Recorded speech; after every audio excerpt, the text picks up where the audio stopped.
Understanding the wide gap of education quality in Indonesia, I decided to take the lead in the Letter of Spirit movement. It's a part of the Teach for Indonesia Movement Festival and is aimed to connect the civil society in the big cities and the primary school stakeholders in remote areas. As an initiator and leader, I had to develop the idea from scratch.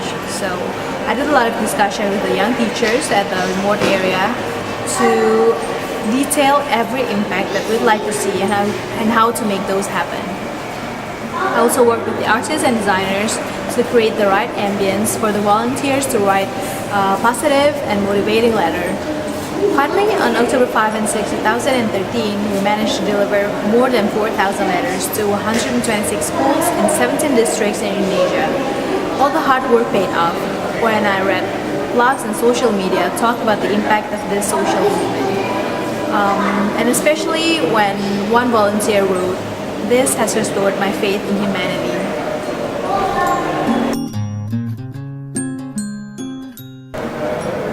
I'm a chorister.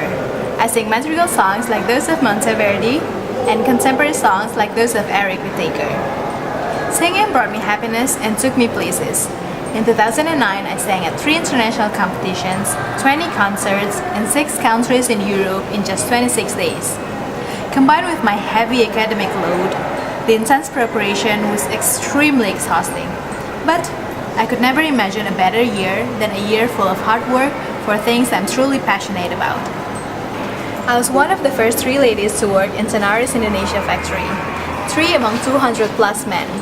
At first, I was worried about not being treated equally and even about being sexually harassed. But with my engineering background, my eagerness to learn, and my engagement with the laborers, I delivered a significant improvement and eliminated those worries.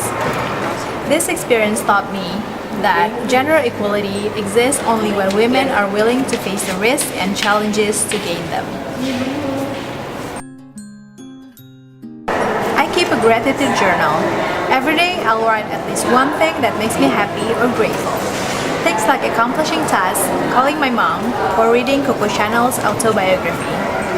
Writing this journal forced me to reflect upon myself.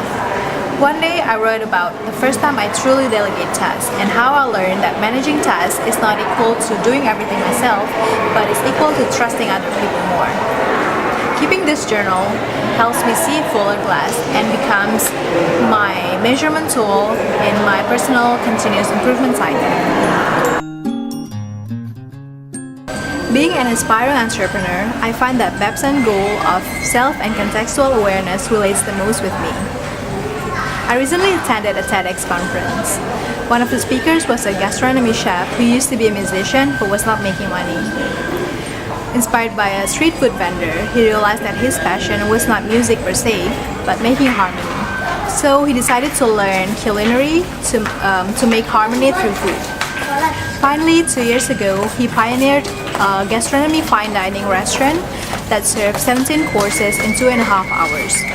I want to be like that chef, a person with self-awareness who fully realizes who I really am and what I'm capable of.